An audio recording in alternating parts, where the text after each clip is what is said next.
कौरवाः पाण्डवाश्चैव किमकुर्वत सञ्जय। सञ्जय उवाच दृष्ट्वा तु पाण्डवानीकम् व्यूढम् दुर्योधनस्तदा आचार्यमुपसंगम्य राजा वचनमब्रवीत्।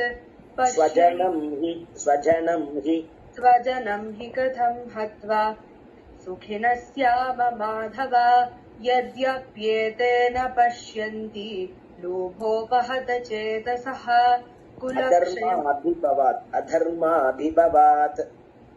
अधर्माभिभवान् कृष्ण प्रदुष्यन्ति कुलस्त्रियः। स्त्रीषु दुष्टासु वार्ष्णेय जायते वर्णसङ्करः। मातुलाश्वशुराः पौत्राः श्यालाः सम्बन्धिनस्तथा।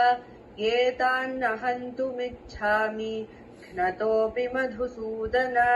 अपि त्रैलोक्यराज्यस्य हेतोः किं नु मही कृते।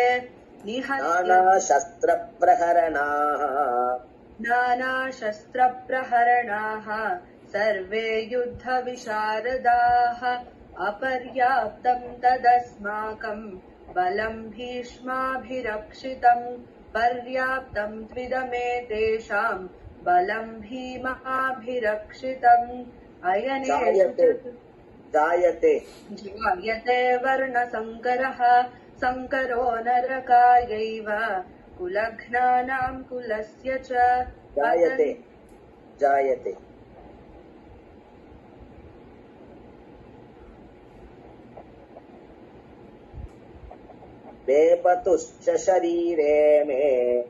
वेपतुश्च शरीरे मे रोमहर्षश्च जायते।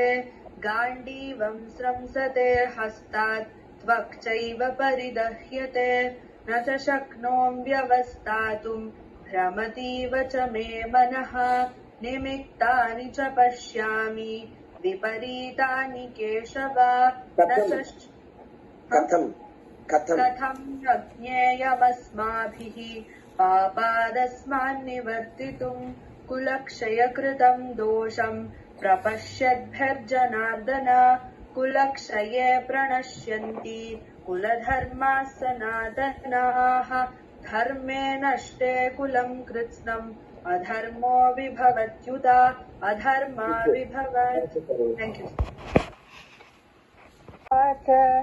धर्मक्षेत्रे कुरुक्षेत्रे समवेतायुयुत्सवः।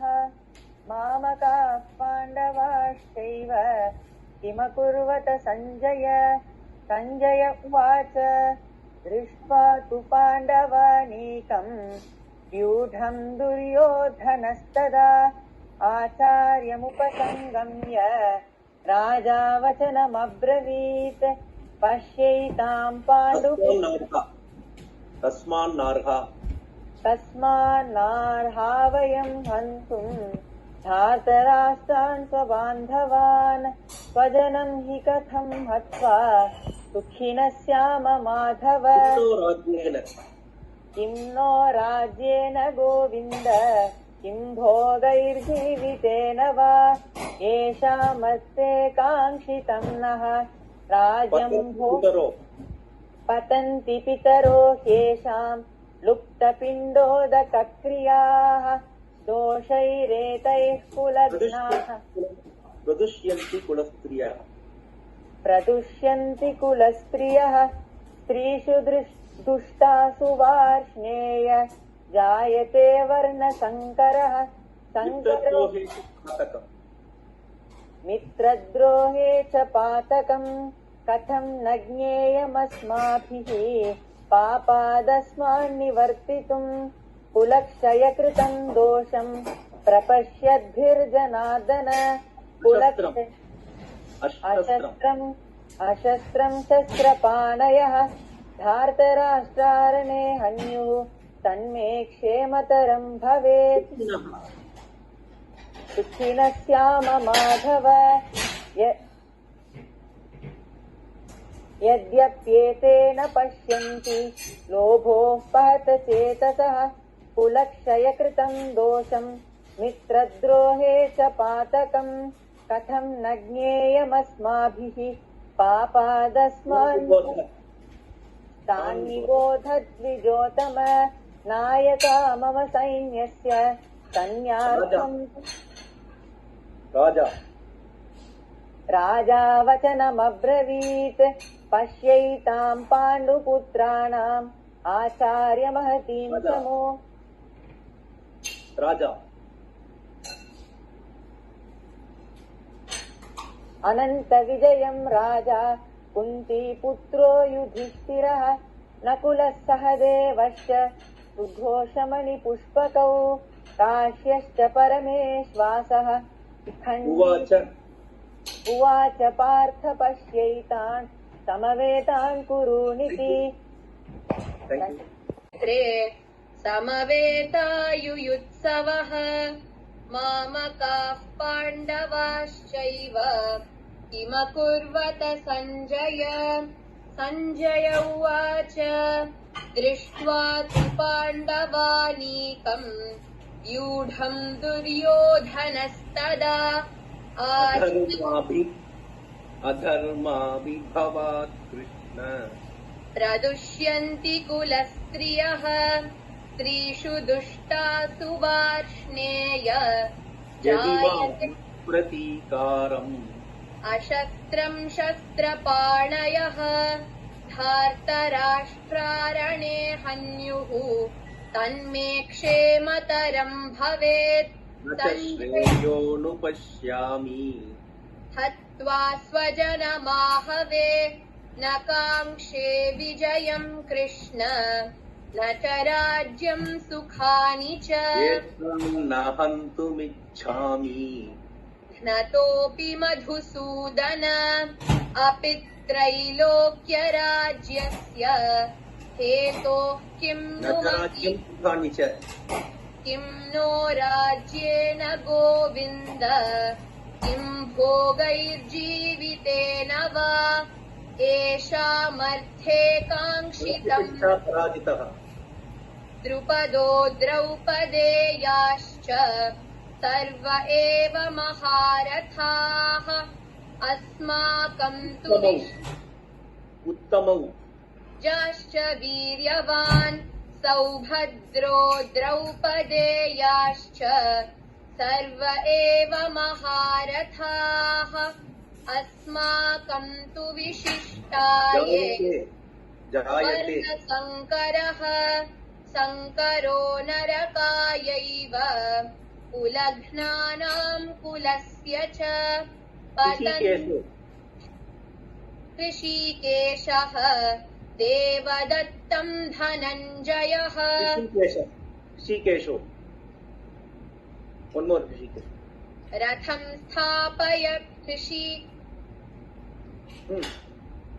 रथम् स्थापय मेच्युत यावदेत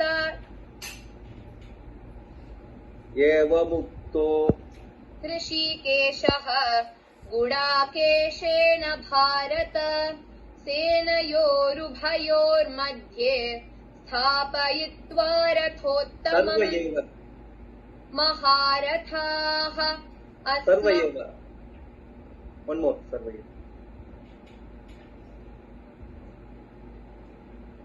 भवन्तः सर्व एव हि तस्य सञ्जनय परमात्मने नमः। अथ प्रथमोऽध्यायः अर्जुन विषादयोगः। धृतराष्ट्र उवाच धर्मक्षेत्रे कुरुक्षेत्रे समवेतायुयुत्सवः मामकाः पाण्डवाश्चैव किमकुर्वत सञ्जय। सञ्जय उवाच दृष्ट्वा तु पाण्डवानीकम् व्यूढम् दुर्योधनस्तदा आचार्यमुपसङ्गम्य राजा वचनमब्रवीत् पश्यैताम् पाण्डुपुत्रान् कैर्मया सह योद्धव्यमस्मिन् रणसमुद्यमे योत्स्यमानानवेक्षेऽहम् ययेतेऽत्र समागताः। ततः शङ्खाश्च ततः शङ्खाश्च भैर्यश्च पणवानकगोमुखाः सहसैवाभ्यहन्यन्तः सशब्दस्तु मुलोऽभवत् ततः श्वेतैर्हयैर्युक्ते महति स्यन्दन् पृथक् पृथक् सघोषोधार्तराष्ट्राणां हृदयानि व्यदारयत् नभश्च पृथिवीं चैव तुमुलो व्यनुनादयन् अथ सेनयोरुभयोरपि तान् समीक्ष्य स कौन्तेयः सर्वान् बन्धूनवस्थितान् कृपया परया Partha. So there are two parts. So which one should I You start? can anything you can. Whatever it comes to your mind, you can. If you tell both, also very good. उवाच पार्थ पश्यैतान् समवेतान् कुरूनिति तत्रापश्यत् स्थितान् पार्थः पितॄनथ पितामहान् आचार्यान् मातुलान् भ्रातॄन् पुत्रान् पौत्रान् सखींस्तथा श्वशुरान् सर्व एव हि तस्य सञ्जनयन् हर्षम्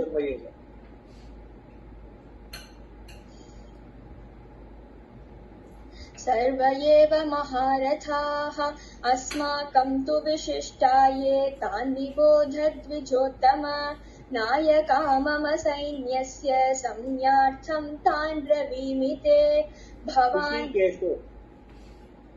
ऋषिकेशो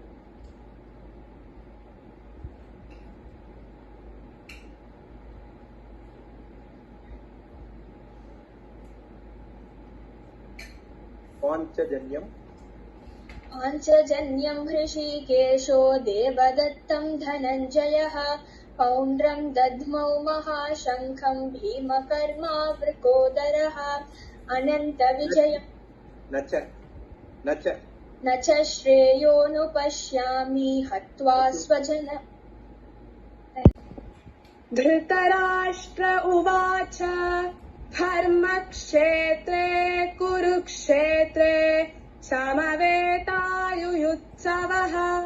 मामकाः पाण्डवाश्चैव किमकुर्वत सञ्जय सञ्जय उवाच दृष्ट्वा तु पाण्डवानीकम् व्यूढम् दुर्योधनस्तदा आचार्यमुपसङ्गम्य राजा वचनमब्रवीत्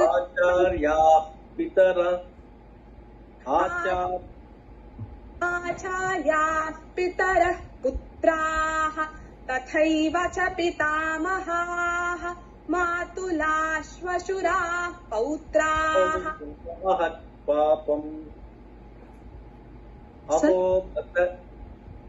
अहो बत महत्पापम् कर्तुम् व्यवसिता वयम् यद्राज्यसुखलोभेन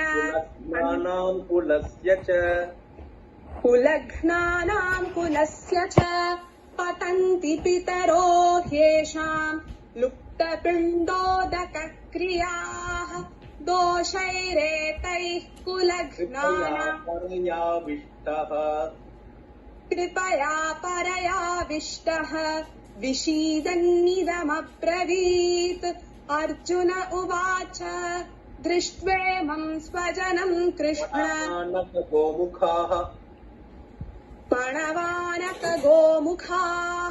सहसैवाभ्यहन्यन्त सशब्दस्तु मुलोऽभवत्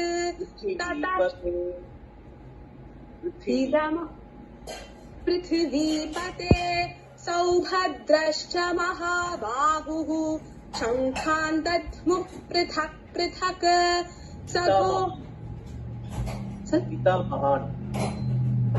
पितामहान्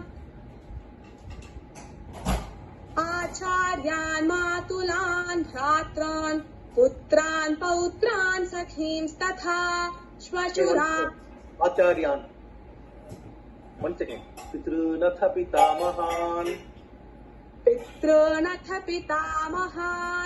आचार्यान् मातुलान् भ्रात्रान् पुत्रान् पौत्रान् सखींस्तथा श्वशुरान् सुहृदश्चैव परिदक्ष्यते परिदह्यते न च शक्नोम्यवस्थातुम् भ्रमतीव च मे मनः युयुत्सुम् समुपस्थितम् सीदन्ति मम गात्राणि मुखम् च परिशुष्यति हन्तुम् स्वजनमुद्यताः One more Hantu.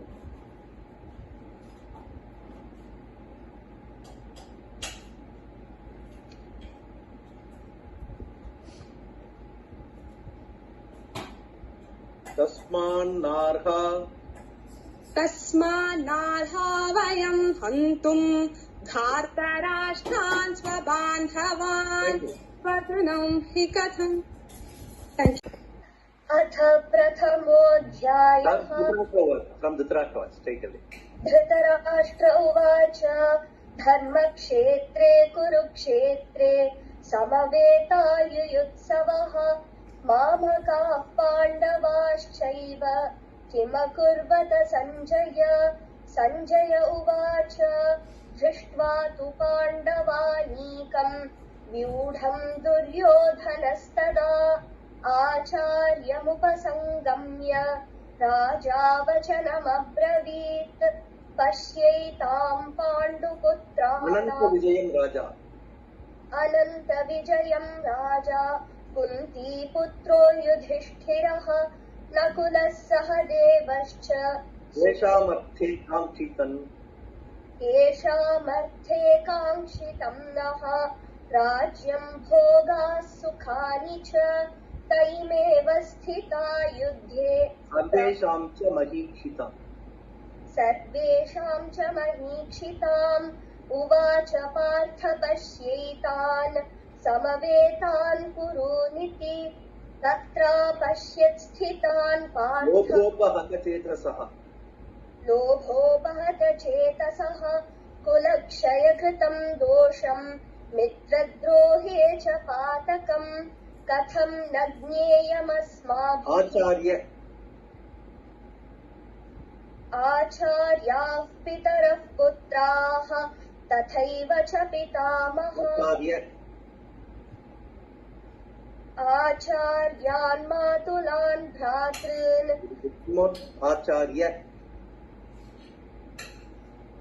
आचार्यमहतीम् च मूम् व्यूढाम् द्रुपदपुत्रेण तव शिष्येन धीमता अत्र शूरा महेश्वासाः भीमार्जुनसमायुधि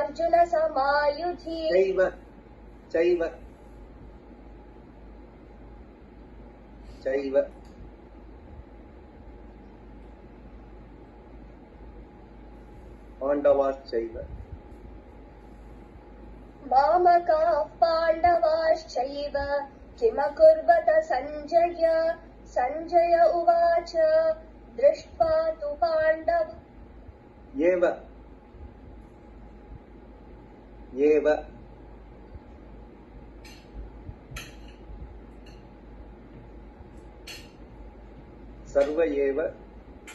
सर्व एव महारथाः सर्व एव महारथाः अस्माकम् तु विशिष्टाये तान् निबोध द्विजोत्तम नायका मम सैन्यस्य संज्ञार्थम् तान् हन्तुम् स्वजनमुद्यताः यदि मा One more Hantum.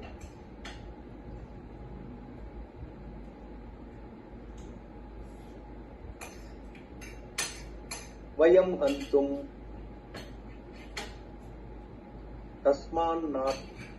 तस्मान्नार्हा वयम् हन्तुम् धार्तराष्ट्रान् धृतराष्ट्र उवाच धर्मक्षेत्रे कुरुक्षेत्रे समवेतायुयुत्सवः मामकाः पाण्डवाश्चैव किमकुर्वत सञ्जय सञ्जय उवाच दृष्ट्वा तु पाण्डवानीकम् व्यूढम् दुर्योधनस्तदा आचार्यमुपसङ्गम्य राजा वचनमब्रवीत् यद्यप्येतेन पश्यन्ति लोभोपहत चेतसः कुलक्षयकृतम् दोषम् मित्रद्रोहे च पातकम् कथम् न ज्ञेयमस्माभिः पापादस्मान्निवर्तितुम् कुलक्षयकृतम् दोषम् प्रपश्यद्भिर्जनार्दन पापमेवाश्रयेदस्मान् हत्वैतानाततायिनः तस्मान्नार्हा वयम् हन्तुम् धार्तराष्ट्रान् स्वबान्धवान् स्वजनम् हि कथम् हत्वा भवन्तः सर्व एव हि तस्य सञ्जनयन् हर्षम् गुरुवृद्धः पितामहः सिंहनादम् विनद्योच्चैः शङ्खम् दध्मो प्रतापवान् पृथिवीम् चैव तुमुलोऽव्यनुनादयन् अथ व्यवस्थितान् दृष्ट्वा धार्तराष्ट्रान् कपिध्वजः प्रवृत्ते शस्त्रसम्पाते धनुरुद्यम्य पाण्डवः हृषीकेशम् तदा वाक्यम् इदमाह महीपते विषीदन्निदमब्रवीत् अर्जुन उवाच दृष्ट्वेमं स्वजनम् कृष्ण युयुत्सुम् समुपस्थितम् सीदन्ति मम गात्राणि मुखम् च परिशुष्यति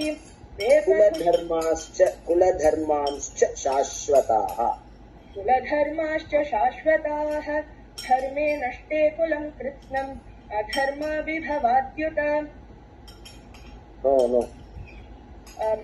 शाश्वताः धर्मे नष्टे कुलधर्माश्च शाश्वताः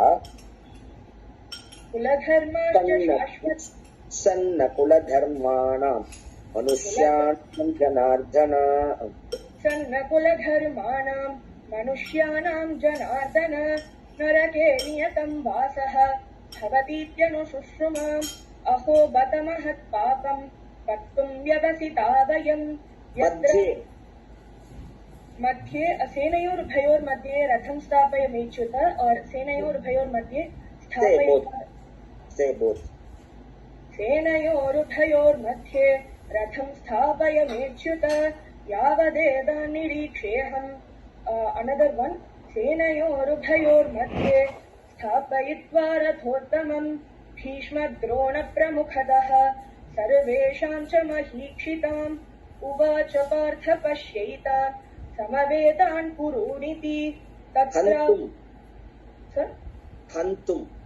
तस्मान्नार्हा वयम् हन्तुम् और हन्तुम् स्वजनमुद्यताः तस्मान्नार्हा वयम् हन्तुम् धार्तराष्ट्रान् स्वबान्धवान् स्वजनम् हि कथम् हत्वा सुखिनः स्याम माधव हन्तुम् स्वजनमुद्यताः यदि मामप्रतीकारम् अशस्त्रम् शस्त्रपाणयः राज्यम् भोगा सुखानि च और राज्यम् सुखानि च राज्यम् भोगा सुखानि च तैमेव स्थिता युद्धे प्राणान् त्यक्त्वा धनानि च राज्यम् सुखानि च किं नो राज्येन गोविन्द किं भोगैर्जीवितेन वा येषामर्थे काङ्क्षितम् नः राज्यम् भोगा सुखानि च Thank you. ॐ श्री गुरुभ्यो नमः हरिः ॐ श्री परमात्मने नमः अथ प्रथमोऽध्यायः अर्जुन विषादयोगः धृतराष्ट्र उवाच धर्मक्षेत्रे कुरुक्षेत्रे समवेतायुयुत्सवः मामकाः पाण्डवाश्चैव किमकुर्वत सञ्जय उवाच दृष्ट्वा तु पाण्डवानीकम् व्यूढम् दुर्योधनस्तदा आचार्यमुपसङ्गम्य राजा वचनमब्रवीत् पश्यै निहत्यधार्तराष्ट्रान् निहत्य धार्तराष्ट्रान्नः का प्रीतिः स्याज्जनार्दन पापमेवाश्रयेदस्मान् हत्वैतानाततायिनः तस्मात् अहो बत महत्पापम् कर्तुम् व्यवसिता वयम् यद्राज्यसुखलोभेन हन्तुम् स्वजनमुद्यताः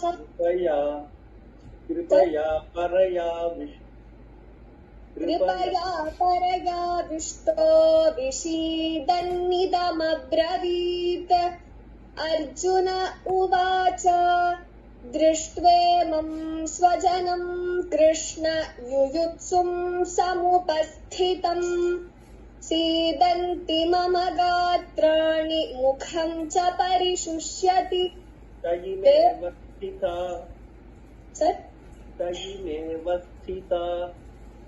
त इमेव स्थिता युद्धे प्राणां त्यक्त्वा धनानि च आचार्याः पितरः पुत्रास्तथैव च पितामहाः शिखण्डी च महारथः धृष्टद्युम्नो विराटश्च सात्यकिश्चापराजितः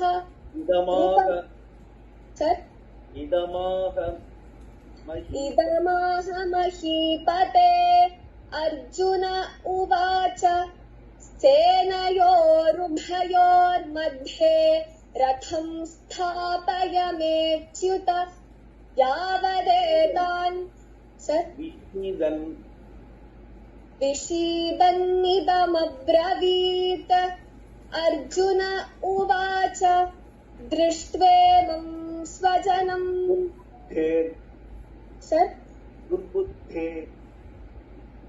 दुर्बुद्धे प्रियचिकीर्षवः सञ्जय उवाच एवमुक्तो हृषीकेशो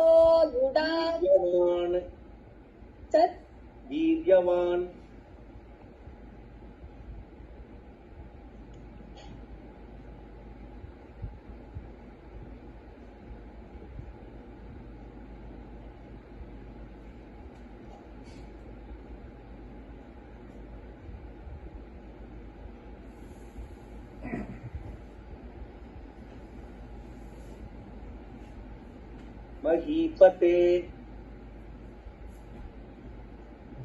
महीपते अर्जुन उवाच सेनयोरुभयोर्मध्ये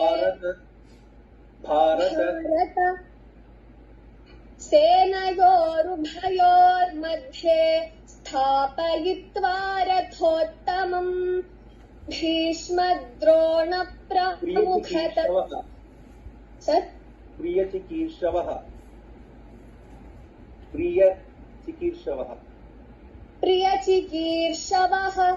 सञ्जय उवाच Thank you. Thank you. ॐ श्रीगुरुभ्यो नमः हरिः ॐ श्री परमात्मने No need say. Straight away start the shlokas. Dhritarashtra उवाच धर्मक्षेत्रे कुरुक्षेत्रे समवेतायुयुत्सवः मामकाः पाण्डवाश्चैव किमकुर्वत सञ्जय उवाच दृष्ट्वा तु पाण्डवानीकं मूढं दुर्योधनस्तदा आचार्यमुपसङ्गम्य राजा वचनमब्रवीत् पश्यैतां पाण्डुपुत्राणाम्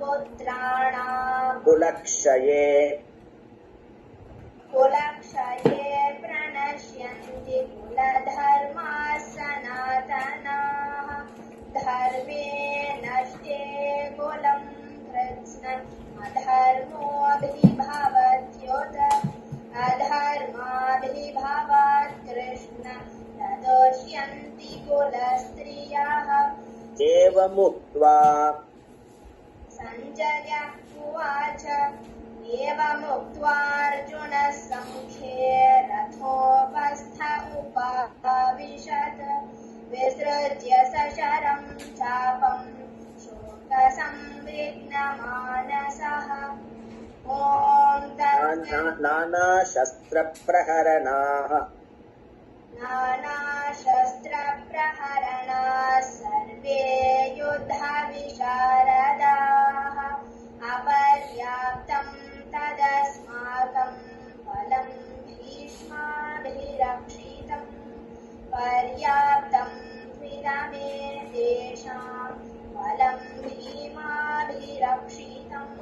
नभश्च पृथिवीं चैव नभश्च पृथिवीं चैव तुमुलो व्यनुनादयन् अथ व्यवस्थितान् दृष्ट्वा धातराष्ट्रान् कपिध्वजः प्रवृत्ते शस्त्रसम्पाते धनुरुद्यम्य पाण्डवाः ऋषिकेशं तदा वाक्यमिदमाहमन्निपते अर्जुन उवाच सेनयोरुभयोर्मध्ये रथं स्थापयामेच्युत कुलधर्माः शाश्वताः कुलधर्माश्च शाश्वताः उत्सन्नकुलधर्माणां मनुष्याणां जनार्दन नरके नियतं वासो भवतीत्यनुशुश्रुम प्राणां त्यक्त्वा धनानि च आचार्याः पितरः पुत्रास्तथैव च पितामहाः मातुलाः श्वशुराः पौत्राः श्यालाः सम्बन्धिनस्तथा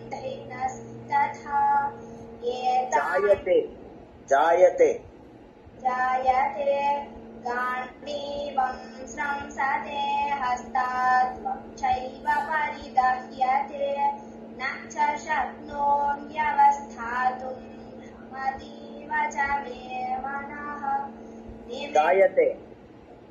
जायते वर्णसङ्करः सङ्करो नरकायैव कुलघ्नानां कुलस्य च पतन्ति पितरो येषां लुप्तपिण्डोदकक्रियाः हन्तुं स्वजनमुद्यताः यदि मामप्रतीकारमशस्त्रं शस्त्रपाणयः धातराष्ट्रारणे हन्युस्तन्मे क्षेमतरं भवेत् सञ्जय उवाच एवमुक्त्वार्जुनः सङ्ख्ये रथोपस्थ उपाविशत् Thank you, Swati. Pranjwal can start. श्रीगुरुभ्यो नमः। धृतराष्ट्र उवाच धर्मक्षेत्रे कुरुक्षेत्रे समवेतायुयुत्सवः मामकाः पाण्डवाश्चैव किमकुर्वत सञ्जय। सञ्जय उवाच दृष्ट्वा तु पाण्डवानीकम् व्यूढम् दुर्योधनस्तदा आचार्यमुपसङ्गम्य राजा वचनमब्रवीत्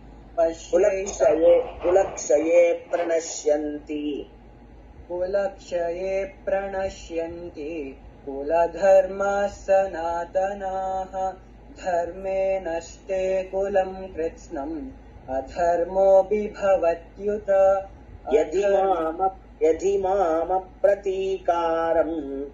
यदि मामप्रतीकारम् अशस्त्रम् शस्त्रपाणयः धार्तराष्ट्रारणे हन्युः तन्मे क्षेमतरम् भवेत्। नायका मम सैन्यस्य आयका मम सैन्यस्य संज्ञार्थं तान् ब्रवीमि ते भवान् भीष्मश्च कर्णश्च कृपश्च समितिञ्जयः पौण्ड्रं दध्मौ महाशङ्खम् भीमकर्मावृकोदरः अनन्तविजयं राजा कुन्तीपुत्रो युधिष्ठिरः हेतोः किं नु महीकृते हेतोः किं नु महीकृते निहत्य धार्तराष्ट्रान्नः का प्रीतिः स्याज्जनार्दन पापमेवाश्रयेदस्मान् हत्वैतानाततायिनः तस्मान्नार्हा वयं हन्तुम् धार्तराष्ट्रान् स्वबान्धवान् जायते वर्णसङ्करः सङ्करो नरकायैव कुलघ्नानां कुलस्य च पतन्ति पितरो ह्येषाम् लुप्तपिण्डोदकक्रियाः ब्रवीमि ते निहत्य धार्तराष्ट्रान्नः का प्रीतिः स्याज्जनार्दन पापमेवाश्रयेदस्मान् ब्रवीमि ते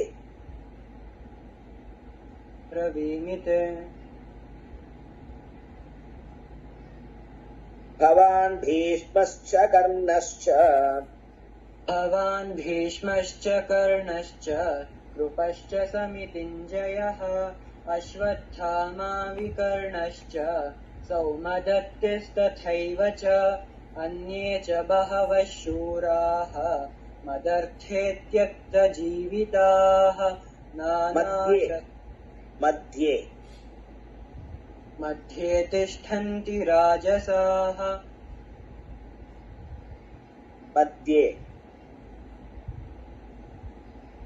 मध्ये तिष्ठन्ति राजसाः जघन्य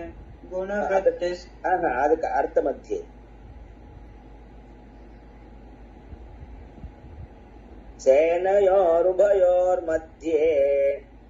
सेनयोरुभयोर्मध्ये स्थापयित्वा रथोत्तमम् सेनयोरुभयोर्मध्ये रथं स्थापयमेच्युत दृष्ट्वा सञ्जय उवाच दृष्ट्वा तु पाण्डवानीकम् व्यूढम् दुर्योधनस्तदा आचार्यमुपसङ्गम्य राजा वचनमब्रवीत् पश्यैताम् पाण्डुपुत्राणाम् आचार्यमहतीम् च भीमाभिरक्षितम् बलम् भीमाभिरक्षितम् अयनेषु च सर्वेषु यथा भागमवस्थिताः Thank you, Prajwal. Thank you. We can start. Dhritarashtra उवाच Start. कुरु Start. We can start. Dhritarashtra उवाच धर्मक्षेत्रे कुरुक्षेत्रे समवेतायुयुत्सवः मामकाः पाण्डवाश्चैव किमकुर्वत सञ्जय उवाच दृष्ट्वा तु पाण्डवानीकम् व्यूढम् दुर्योधनस्तदा आचार्यमुपसङ्गम्य राजा वचनमब्रवीत् स्वजनं हि कथं हत्वा सुखिनः स्याम माधव यद्यप्येतेन पश्यन्ति लोभोपहत चेतसः संकरो नरकायैव कुलघ्नानां कुलस्य च पतन्ति पितरो ह्येषाम् लुप्तपिण्डोदकक्रियाः अश्वत्थामा विकर्णश्च वरुणश्च सौमदत्तिस्तथैव च अन्ये च बहवः शूराः मदर्थे त्यक्तजीविताः शस्त्रप्रहरणाः सर्वे युद्धविशारदाः ऋषिकेशं तदा वाक्यम् सञ्जय उवाच ऋषिकेशं तदा वाक्यम् इदमाह महीपते अर्जुन उवाच सेनयोरुभयोर्मध्ये रथं स्थापयमेच्युत यावदेतान्निरीक्षेऽहं योद्धुकामानवस्थितान् श्यालाः सम्बन्धिनस्तथा श्यालाः सम्बन्धिनस्तथा एतान्न हन्तुमिच्छामि घ्नतोऽपि मधुसूदन अपि त्रैलोक्यराज्यस्य कृते कुलधर्माश्च शाश्वताः कुलधर्माश्च शाश्वताः उत्सन्नकुलधर्माणां मनुष्याणां जनार्दन नरके नियतं वासः भवतीत्यनुशुश्रुम अहो बत महत्पापं कर्तुं व्यवसिता वयं यद्राज्यसुखलोभेन हन्तुं स्वजनमुद्यताः शैभ्यश्च नरपुङ्गवः युधामन्युश्च विक्रान्तः उत्तमौजाश्च वीर्यवान् सौभद्रो द्रौपदेयाश्च भारत सेनयोरुभयोर्मध्ये स्थापयित्वा रथोत्तमम् भीष्मद्रोणप्रमुखतः सर्वेषां च महीक्षिताम् उवाच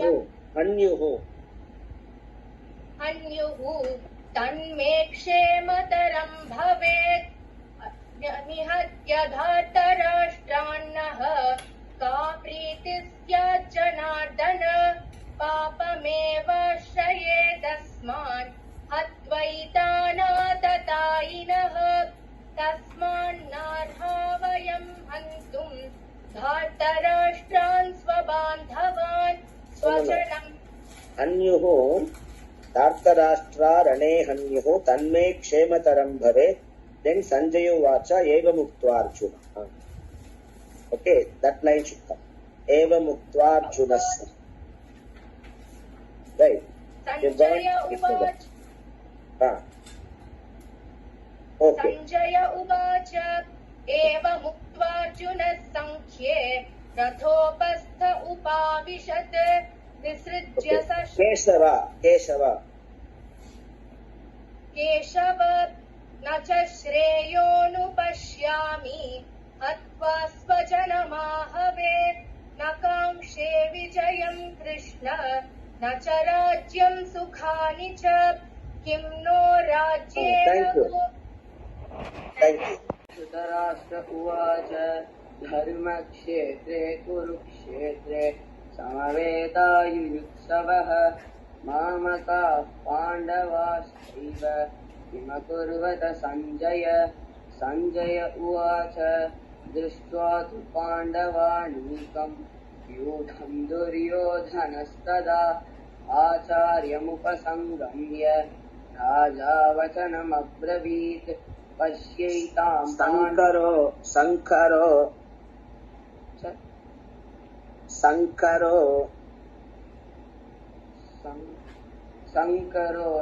शङ्करो नरकायैव कुलघ्नानां कुलस्य च पतन्ति पितरो येषां लुप्तपिण्डोदकक्रियाः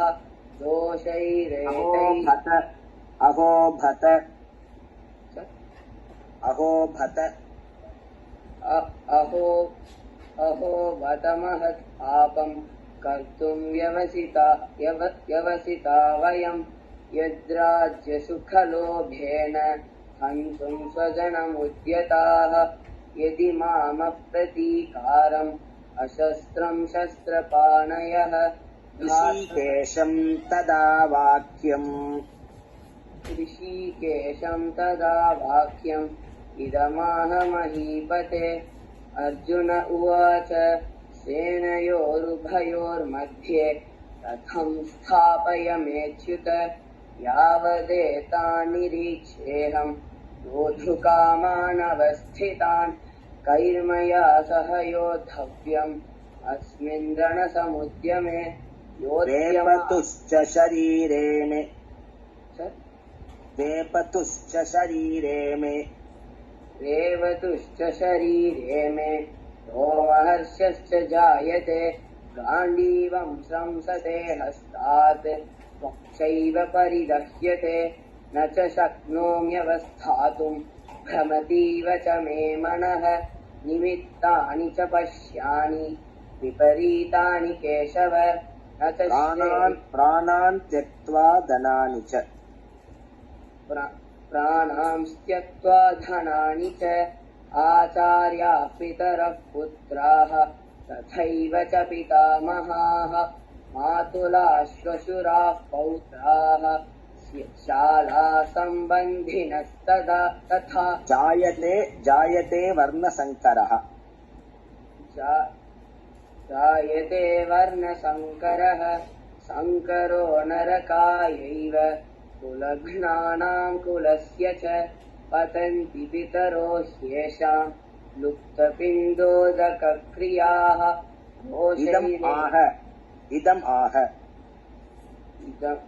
इदमाह महीपते अर्जुन उवाच सेनयोरुभयोर्मध्ये रथं स्थापयमेच्युत यावदेतान्निरीक्ष्येऽहं का प्रीतिः स्यात् जनार्दन पापमेवाश्रयेदस्मात् हत्वैतानाततायिनः तस्मान्नार्हा वयं हन्तुं धार्तराष्ट्रान् स्वबान्धवान् स्वजनं हि कथं हत्वा सुखिनः स्याम माधव यद्यप्येतेन जायते सर जायते सर रोमहर्षस्य जायते और जायते यू से जायते ओके रोमहर्षश्च जायते गाण्डीवं स्रंसते हस्तात् त्वक्चैव परिदह्यते न जायते जायते वर्णसङ्करः सङ्करो नरकायैव कुलघ्नानां कुलस्य च पतन्ति पितरो ह्येषां लुप्तपिण्डोदकक्रियाः शूराः अन्ये च बहवः शूराः मदर्थे त्यक्तजीविताः नानाशस्त्रप्रहरणाः सर्वे युद्धविशारदाः अपर्याप्तं शूराः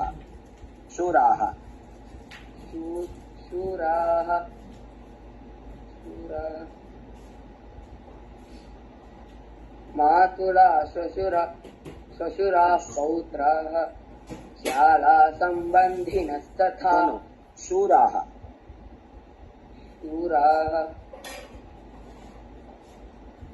अन्ये च बहवः शूराः already recited again शूराः अत्र शूरा महेश्वासा भीमार्जुनसमायुधि युधानो विराटश्च द्रुपदश्च महारथः धृष्टकेतुश्चेदितानः वेरी गुड थैंक यू क्षेत्रे कुरुक्षेत्रे समवेतायुयुत्सवः मामकाः पाण्डवाश्चैव किमकुर्वत सञ्जय उवाच दृष्ट्वा तु पाण्डवानीकम् व्यूढम् दुर्योधनस्तदा आचार्यमुपसङ्गम्य राजा वचनमब्रवीत् पश्यैताम् पाण्डुपुत्राणाम् आचार्यमहतीम् च मूम् व्यूढाम् द्रुपदपुत्रेण तव शिष्येण धीमता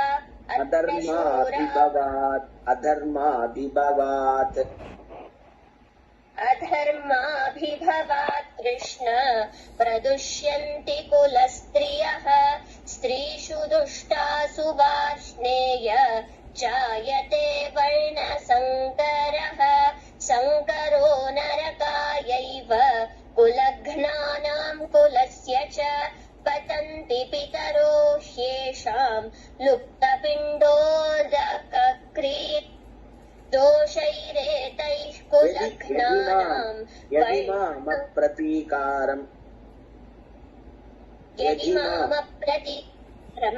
अशस्त्रम् शस्त्रपाणयः धार्तराष्ट्रारणे हन्युः तन्मे क्षेमतरम् भवेत् सञ्जय उवाच एवमुक्त्वार्जुनः सङ्ख्ये रथोपस्थ उपाविशत् विसृज्य सशरम् चापम् शोकसंविघ्नमानसः ॐ तत्सत् ऋषिकेशम् तदा वाक्यम् ऋषिकेशम् तदा वाक्यम् इदमाह महीपते अर्जुन उवाच सेनयोरुभयोर्मध्ये रथम् स्थापयमेच्युत यावदेतान्निरीक्षेऽहम् योद्धुकामानवस्थितान् वैमया सह न च शक्यम् अवस्थातुम् न शक्नोमि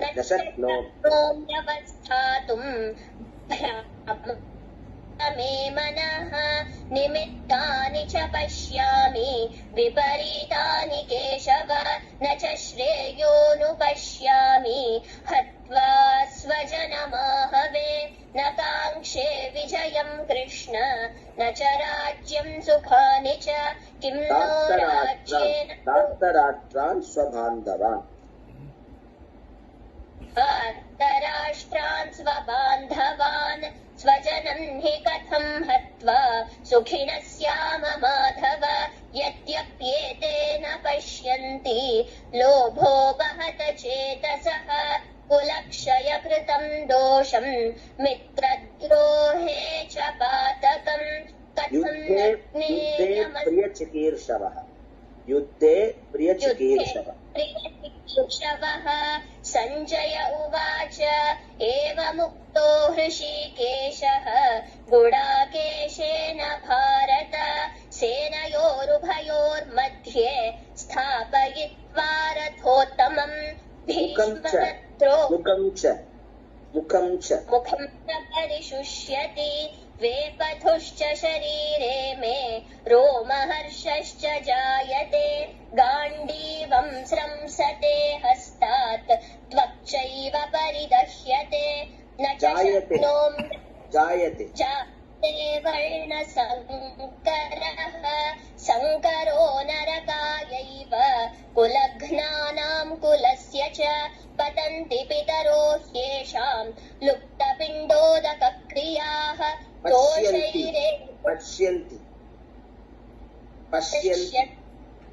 पश्यन्ति लोभोपहत चेतसः कुलक्षयकृतम् दोषम् मित्रद्रोहे च पातकम् कथम् एवम् सञ्जय उवाच एवमुक्त्वार्जुनः सङ्ख्ये रथोपस्थ उपाविशत् विसृज्य सशरम् चापम् शोकसंविघ्नमानसः ॐ तत्सत् एवम् सञ्जय उवाच एवमुक्तो not this one, another one. Now you said eva muktva Arjuna. Okay, eva mukto Rishikesha. Start. Sanjaya उवाच एवमुक्तो हृषीकेशः गुडाकेशेन भारत सेनयोरुभयोर्मध्ये स्थापयित्वा रथोत्तमम् भीष्मद्रोणप्रमुखतः सर्वेषां च महीक्षिताम् उवाच पार्थ पश्यैतान् समवेतान् कुरूनिति हन्तुम् स्वजनमुद्यताः यदि मामप्रतीकारम् अशस्त्रम् शस्त्रपाणयः another हन्तुम् हन्तुम् स्वजनमुद्यताः that you said another हन्तुम्